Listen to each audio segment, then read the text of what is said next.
And this third category of people are people who've actually, either they were tested and they failed, or they never really became Muslim for the right reasons anyway. So that's the first group. These people that went above and beyond the call of duty, they were the first ones to respond to the Prophet ﷺ's call, whether they were from Mecca or they were from Medina. That doesn't matter. So that's one group. Okay. The second group of people are people that have accepted Islam, but they haven't actually been tested.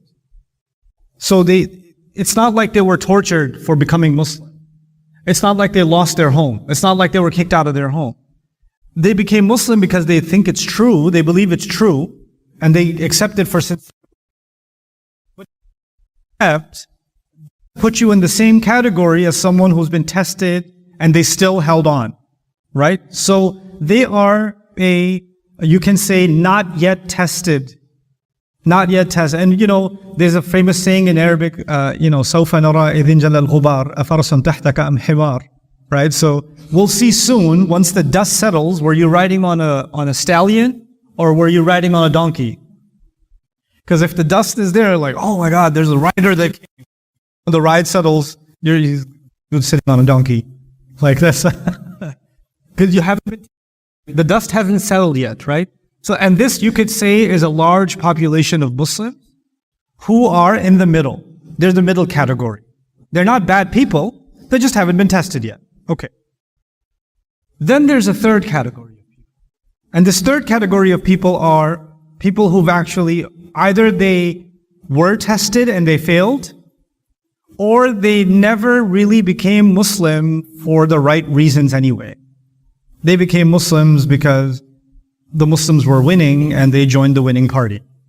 Or they became Muslim because it looks bad if they don't become Muslim. So they became Muslim for social reasons. They became Muslim for political reasons, for economic reasons.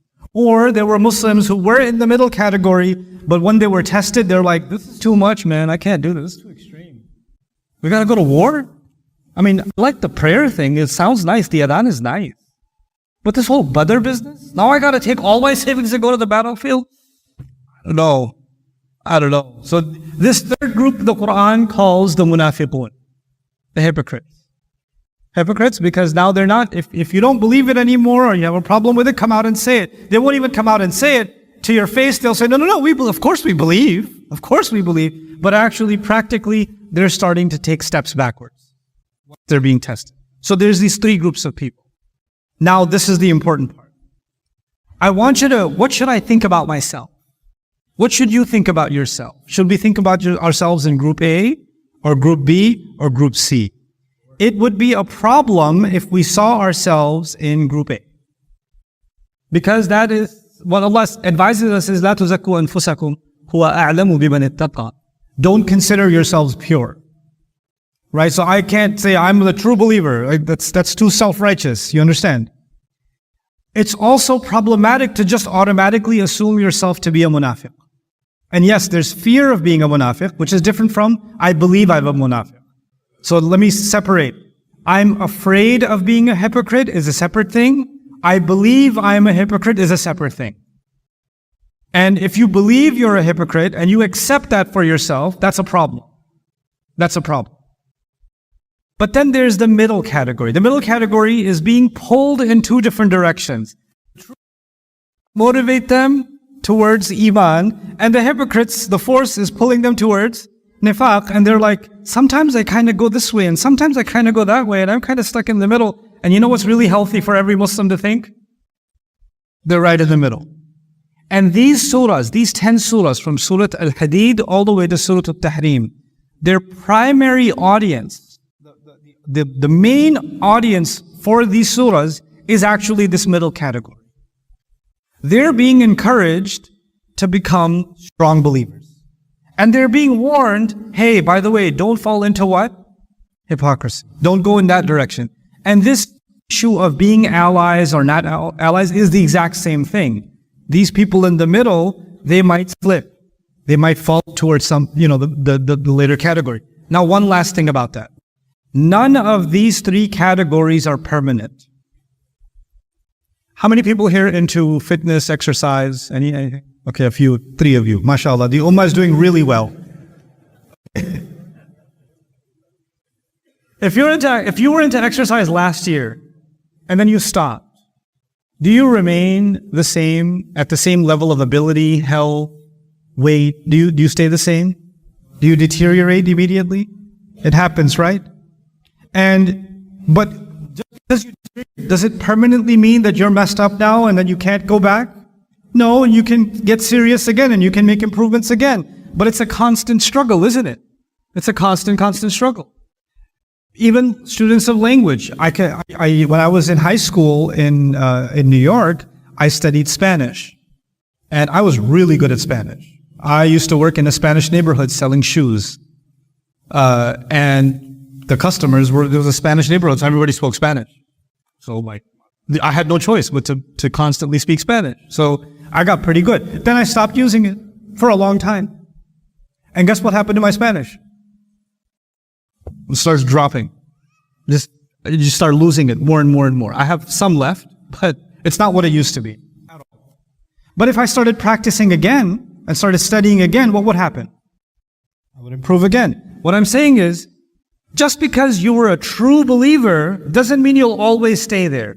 You could start slipping and inching towards the middle category and eventually all the way down to what? Munafiq. So you're not safe just because you made it.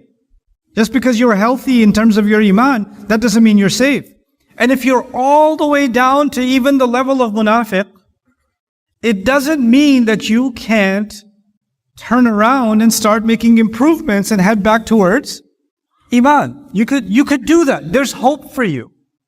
Now, if there was no hope for you, because there's 3 categories, and really in the end, we don't know where we are. But at least we should assume about ourselves, where are we? In the middle. That's what we should assume. The thing that's important is that Allah talked to all 3 groups with one call. Ya ayyuhalladhina aman. It includes everybody. It includes the strongest believer. It includes the middle believer, the weak believer, or maybe not the yet tested believer. It even includes who? The munafiq. It includes all 3. Allah didn't say, Ya ayyuhalladhina amanu, kada wa kada. But then, Ya ayyuhalladhina nafaqu. He didn't say this. He addressed all of them. And even sometimes, he would be talking to the hypocrites, but he would say, Ya ayyuhalladhina amanu. Ya ayyuhalladhina amanu. Lima taquluna ma la taf'alun. Those of you who believe, why do you say what you don't do? Isn't that a hypocrite thing? They say one thing, do another. Isn't that a sign of the munafiq? But he didn't start with, Ya ayyuhalladhina nafaqu, lima taquluna ma la taf'alun. He says, Ya ayyuhalladhina amanu, lima taquluna ma la taf'alun. This is really important now. Why did Allah do this? One of the reasons you can appreciate that Allah did this is even the people that have fallen into the depths of nifaq can pull themselves out. There's still hope for you. Allah is still calling you someone who has a chance because Allah still addressed you with, Ya ayyuhalladhina amanu. So there's hope in these words. Hey guys, you just watched a small clip of me explaining the Quran in depth as part of the Deeper Look series. Studying the Quran in depth can seem like a really intimidating thing that's only meant for scholars. Our job at Bayyinah is to make deeper study of the Quran accessible and easy for all of you. So take us up on that challenge. Join us for this study, the Deeper Look of the Quran, for this surah and many other surahs on BayyinahTV.com under the Deeper Look section.